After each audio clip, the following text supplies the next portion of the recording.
দর্শক শুরুতেই জানিয়ে দিচ্ছি প্রথম আলো সংবাদপত্রের শিরোনাম। খালেদা জিয়ার শারীরিক অবস্থা এখনো উদ্বেগজনক পর্যায়ে। বার্ষিক পরীক্ষার মধ্যে শিক্ষকদের কর্মবিরতি, ক্ষতির মুখে শিক্ষার্থীরা। দৈনিক ইত্তেফাক, খালেদা জিয়া চিকিৎসা গ্রহণ করতে পারছেন, তারেক রহমান কবে আসছেন? নির্বিঘ্ন চিকিৎসা, নিরাপত্তা ও উচ্চ মর্যাদা বিবেচনায় খালেদা জিয়াকে রাষ্ট্রের ভিভিআইপি ঘোষণা।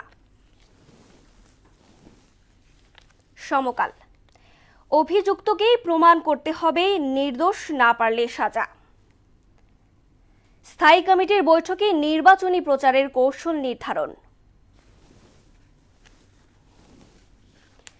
বাংলাদেশ প্রতিদিন, খালেদা জিয়াকে নিয়ে গভীর উৎকণ্ঠা, দেশবাসীর সমর্থনই শক্তি ও প্রেরণার উৎস। আলোচনায় এখন তারেক রহমানের দেশে ফেরা।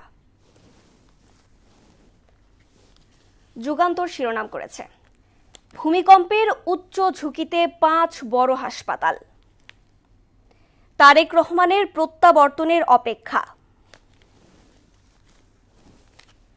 সর্বশেষ জানিয়ে দিচ্ছি দ্য ডেইলি স্টারের শিরোনাম, Tariq's return rests on Khaleda's health condition.